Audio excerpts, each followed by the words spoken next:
we can do things on time. All right. So this is the problem that we were doing in the last class, right? We had this diagram and we had some forces which were acting on this block, and we wanted to see what additional force do I add into these forces and in what direction, so that I can have a resultant of 3 newtons in the left side. So we saw that we'll first start by defining our coordinate system, saying that the right hand side and the left hand side are the only things that we are concerned with in this case. So right is defined as positive, left is defined as negative. It doesn't matter, you can choose the other way around as well, but once you choose one, you should stick to that. Right. So we want a final result of 3 newtons to the left. So we saw that if I find the resultant of all of these forces, it gives me plus 11 in the right direction, minus 3 newtons because it's to the left. So we just add this minus sign to indicate the direction in the mathematics. And minus 2 newtons is also because it's to the left. And this gives me 6 newtons. How can I make this value minus 3 newtons? Because 3 newtons is the magnitude, and to the left implies that it should be negative. So I want to make this minus 3 newtons. So what force do I add to this 6 newtons that it becomes minus 3 newtons? I'll add a minus 9 newtons, right? So I'll have to basically on both sides add a term of minus 9 newtons, minus 9 newtons. So this, when I add all of these now, this will give me minus 3 newtons. So this is 3 newtons to the left. The resultant of all of these forces is 3 newtons to the left. That's why I'll choose this option, which is 9 newtons to the left. So is that clear for everyone? Yes, clear. Okay, good. So it's clear for everyone else as well? Okay, good. So then we'll move on to this next question. It is I assume this is the final question from this topic. Yeah. So we have some forces, 3 newtons and 4 newtons. These forces are acting at a point. We can say that this is the point that they act on.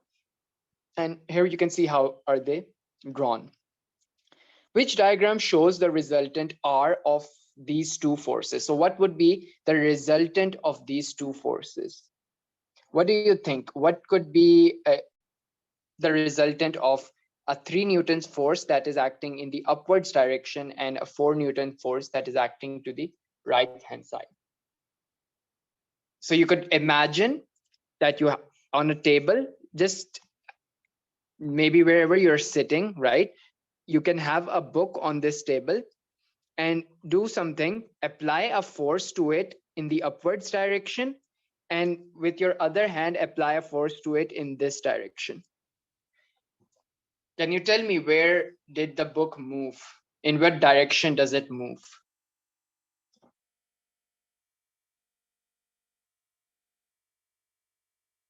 Just do this experiment in front of you. You have probably have a book with you somewhere.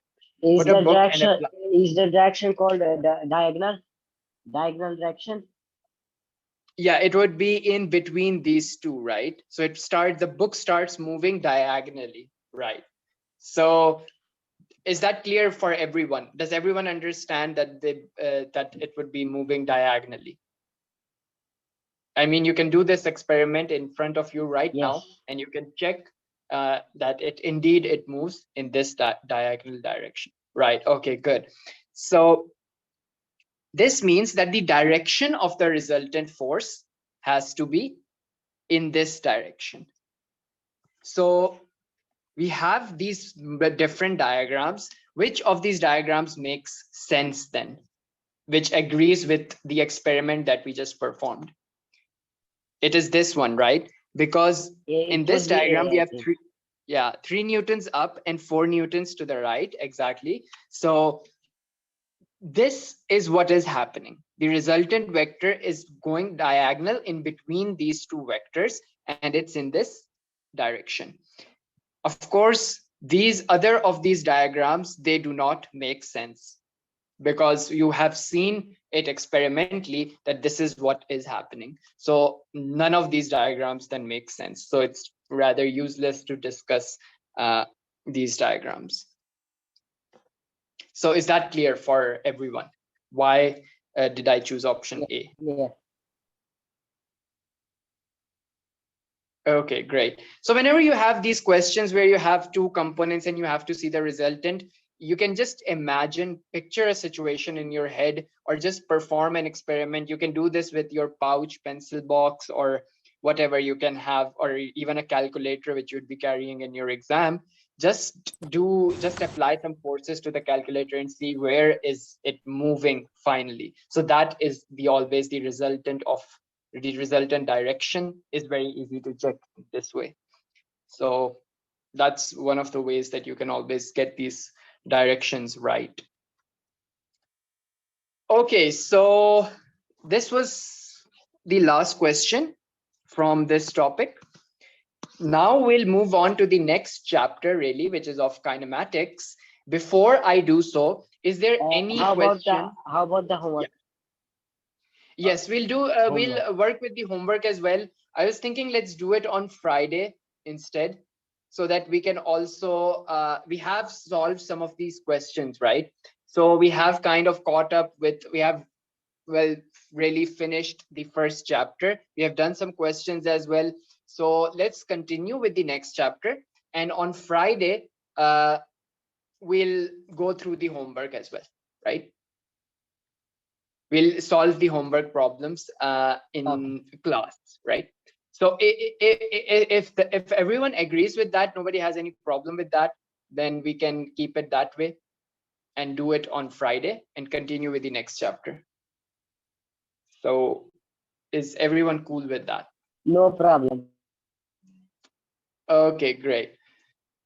So okay, so I think Urva just joined. Do you have any question, Urva, from the last class? Did you see, were you present when we were doing this question number 6? I don't have a problem yet. Okay, great. So now we'll be starting the next topic of kinematics, really. And let's do it in this way. Just give me 1 second.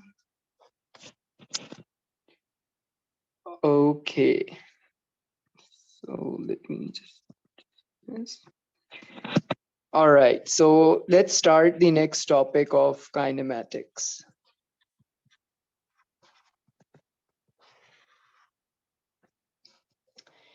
All right, so do you have any idea what is kinematics? What do you mean by kinematics? Anyone from the class, any clue what is kinematics all about? No. Okay, so kinematics is just derived from a classical mechanics. And in classical mechanics, we are dealing at this moment with Newtonian mechanics. Newtonian mechanics. Now, there are multiple branches to this thing. Really, Newtonian mechanics is one of the frameworks in which you can do your physics. There are multiple frameworks, and let me start this lecture with some of the interesting or cool facts, as I would like to think. We have many of these branches. These branches really are called frameworks. They're called frameworks.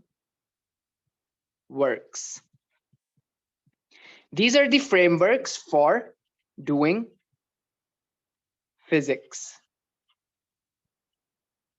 Now, the one that we'll be focused on entirely in this course on in physics would be the Newtonian framework or Newtonian mechanics.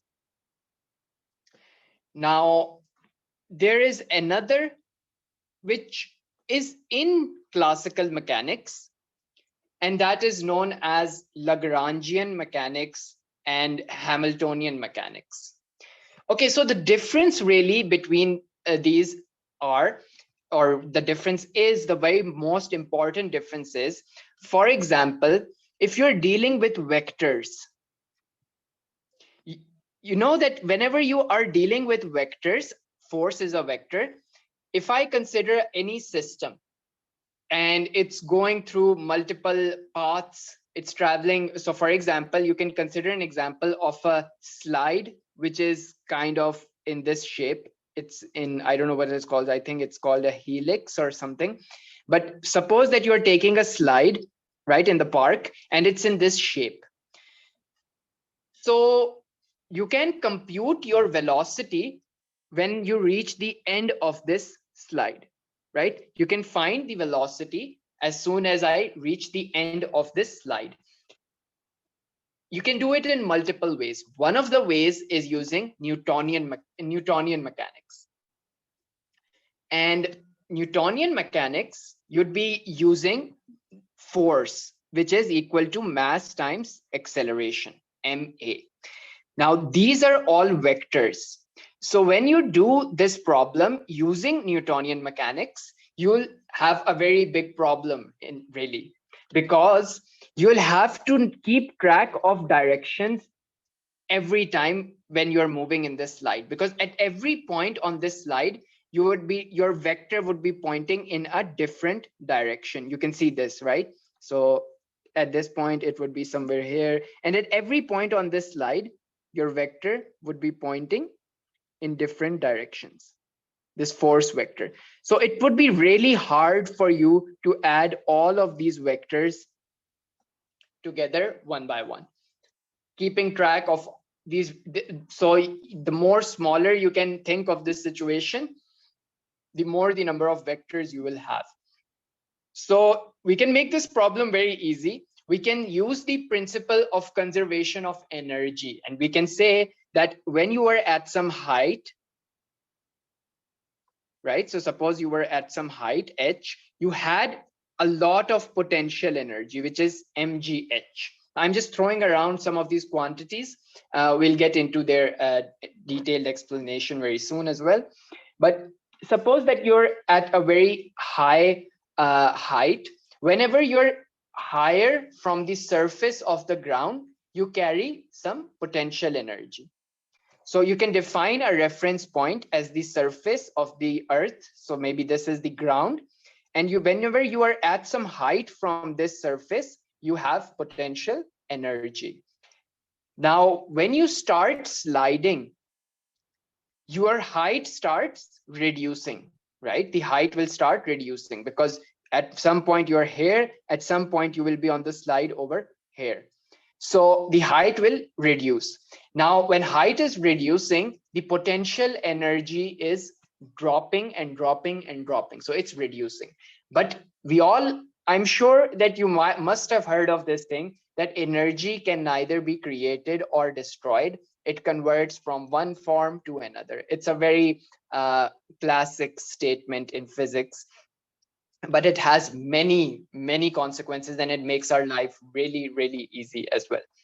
So when you would be at some height lower, when you would be, for example, at this point on the slide, you'd keep sliding, the height would keep decreasing. So where is this potential energy going? Can anybody tell me? Just take a hint. It is converted to kinetic energy. It's converted into a different energy. Yes, exactly. It is being converted into kinetic energy.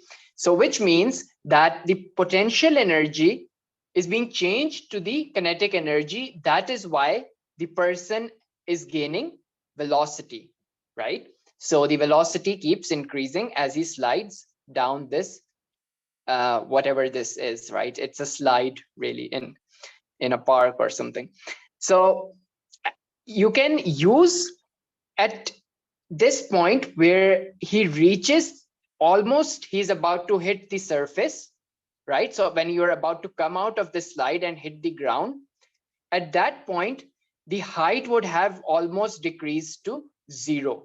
So all of the energy now has been converted into the kinetic energy just before you are about to hit the surface of the ground, right? So all of this potential energy has been converted into kinetic, sorry, it's half mv squared, right, into the kinetic energy. And then you can use this expression and solve it for v, right? So you would get v is equal to square root 2gh. So this is the velocity of this person as soon as he's about to hit the ground. And that this is this velocity because we used the conservation of energy, and we said the only point where potential energy is completely equal to the kinetic energy is this point, because all of the potential energy at this point when he's about to hit the ground has been converted to the kinetic energy. Now this makes life very easy, extremely easy. On the other hand, I could have used Newton's equation F equals ma, and I would have had to keep track of all of these force vectors, or you can say in terms of acceleration vectors, and keep on adding them at every point. So you'd have to add them. It would take you a very long time. We do these type of calculations if you really have to do it this way. We can do them on computers, on softwares, Mathematica, Python, and so on, right? But this thing on a paper, you'll just use this conservation of energy and you can do your, make your life very easy. You can compute the same thing in one step, really. So that's the idea of Lagrangian and Hamiltonian mechanics. We still do not talk in terms of Lagrangian and Hamiltonian. In this case, we just use the word energy. But these two terms that I'm using, Lagrangian and Hamiltonian, they have a specific definition. So Lagrangian is written as this curly L, which is equals to kinetic energy minus potential energy, where T is the kinetic energy and V shows potential energy. You can also write something that is called the Hamiltonian. It is written with this curly H, and it's the sum of these two energies. So these Lagrangian L and this Hamiltonian H, these are just some numbers really, which specify energies. So you would agree with this that Lagrangian and Hamiltonian, they would both have the units of energies, right? Because on the right hand side, both of these terms are energies. So this is one of the ways that we can also do physics using Lagrangian and Hamiltonian mechanics and completely ignore the Newtonian approach of mechanics. In fact, when you pick a career in physics, you will, the only time you will be doing Newtonian mechanics is in your first semester at a university level when you're an undergrad. That's the only time you'll be working in Newtonian mechanics. And after that, it becomes irrelevant because we have much easier approaches to solve physics problems, such as the Lagrangian approach or the Hamiltonian approach. So anyways, this was just some fancy words, throwing around some fancy words before we get into more detail of our before we pick onto Newtonian mechanics and stick with it for the entire course. I just also like to point out here the thing that I was telling you about frameworks. And this is just to, get you a bit interested. Hopefully I can do that. If not, then I don't know. But we have, so we talked about Newtonian mechanics, right? I'll just use this short form NM for Newtonian mechanics. Now you can have different frameworks as well. Newtonian mechanics is going to work as long as we are talking about speeds which are less than speed of light. Speed of light is represented with c. Speed of light is really the maximum limit on speed. So it's an upper bound set to the speed. You cannot approach, you cannot go at the speed of light, and nothing really can approach the speed of light as long as it has mass. Now, these are very fancy terms, and I don't expect you to understand everything that I'm saying at this point, but this is just to get you thinking into these rather more sophisticated and interesting ideas. So it's Newtonian mechanics is very well and very good as long as our speeds are smaller than the speed of light. Now, if that's the case, this hints at the incompleteness of Newtonian mechanics. It's incomplete because it cannot tell you the entire physics. Because, of course, think about this. If you're going to speeds that are comparable to the speed of light, right? So I should really put a sign 2 times. I should write this sign. So it is much, much smaller than the speed of light. So it is very, very less than speed of light. But suppose you are at, you can always, in particle physics, really, we do this thing. We accelerate our particles very close to the speed of light, and we collide these 2 particles. Now, you might ask, why do we do that? What's wrong with us? Why do we want 2 particles to collide at such a high speed? Are we crazy or something? No, of course, that's not the case. Imagine something, you have 2 cars.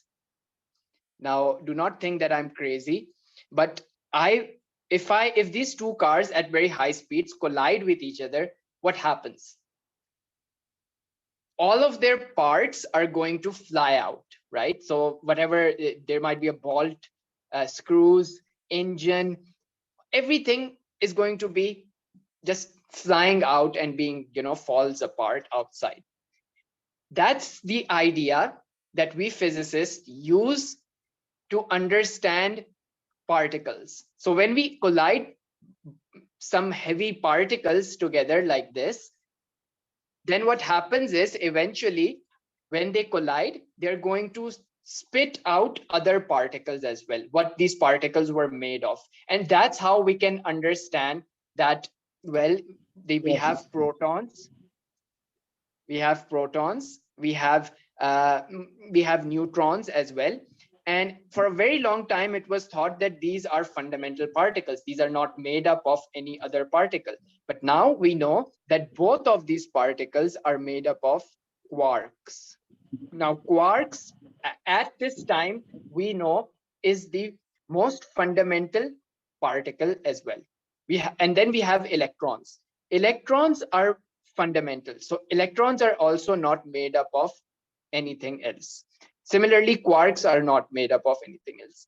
And we could understand that protons were made of quarks once we collided protons, 2 protons together at very high speeds, and then they spit out quarks. And that's how we know that they are made up of multiple particles.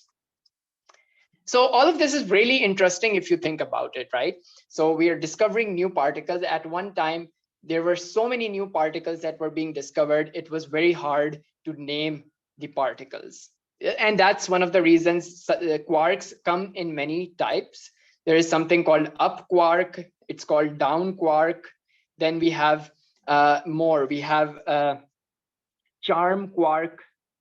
We have strange quark. And all these names have nothing really to do with the nature of the quarks, really.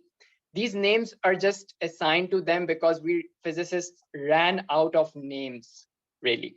So we did not know what else can we call these quarks. So we just gave them these weird names: charm, strange, up, down, top, bottom, and whatnot, right?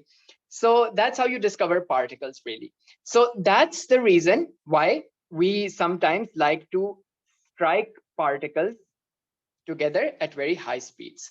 And so we do that. Now, coming back to the point I was talking about, was that the Newtonian mechanics is incomplete. It cannot describe when what is happening how can I describe the physics when I'm colliding two particles at very high speeds? If I only knew Newtonian mechanics, I would have never been able to discover all of these particles. So I need new physics, which was given to us by Einstein, really, and Minkowski, Einstein, and so on. And it's special relativity. I'll just use SR. I'm sure you might have heard of the name special relativity if you are interested into physics. If not, it doesn't really matter. I'll not go into any details of it. I'll just tell you that special relativity was a generalization of Newtonian mechanics, which works even when speeds are equal to or comparable to the speed of light. So special relativity works in that case. And in a certain limit, I can, from special relativity, go back to Newtonian mechanics. And that limit is that my speeds are smaller than speed of light. So I can go back to Newtonian mechanics. What I mean is that special relativity, when speeds are smaller than speed of light, gives you the same results which Newtonian mechanics would have given you. So this means SR is more general. Now, we can have, okay, so far, these things are about particles that are not very small, not subatomic particles. Really, you can use SR for anything that is moving comparable to the speed of light at a macro scale. What if I want to deal with things which are very small, very tiny, very, they're very small, such as electrons? In that case, we have a framework known as quantum mechanics. Quantum mechanics is a very beautiful subject, by the way, but you can use quantum mechanics to understand very small particles, the behavior, how do they behave, how do they move, what are the how are they affected, how do they evolve in time. Everything for those small particles is done by quantum mechanics. And you guessed it, Newtonian mechanics fails to underlie the behavior of these small particles, which is why we turn to quantum mechanics. Now, what if the particles are both very small and they are moving very fast? In that case, we have another framework which is known as quantum field theory. And this is used to understand the particles which are very small and very fast. Anyways, so these are multiple frameworks. And when you go at a very high time in physics, when you're doing lots and lots of physics, you'll not be using Newtonian mechanics anymore. It becomes irrelevant. We usually work in SR, quantum mechanics, and quantum field theory. Anyways, so coming back to where we were, can you tell me how much time is left? I think, sir, you went too far off topic. I think I went too far off topic, but the idea was to get you interested in the physics from this point onwards, because now things are going to get really interesting as well. The first topic was very basic. And so that's why I did not try to, instill the love for physics in you. But as now I'm going to move forward, I'm going to try to also get you interested in physics as well. So, I mean, I understand I went a bit too far off topic, but did you get something out of it? That's my question. Was it? Yes. Did you find these things interesting? Is what I want to know. I already found a physics interesting. Okay, amazing. That's good. Okay, so everyone else is following along. It doesn't matter if you got lost in all of this. Now we'll start our topic of kinematics, really, and we'll move forward with that. So in Newtonian mechanics, really, you can break Newtonian mechanics into two parts, which is kinematics, and then there is dynamics. Now, kinematics is something that deals only with motion. So for example, suppose that I have a box and the box is pushed and it starts to move. So I apply some force on this box. Kinematics does not care about this force. It does not care that how did the box start moving. Kinematics is only concerned with, okay, the box is moving, its velocity, its acceleration, displacement, and all of these things. It does not care what was the cause of this movement. So it deals with motion without considering forces. All right. While dynamics is something that does deal with motion, but also considers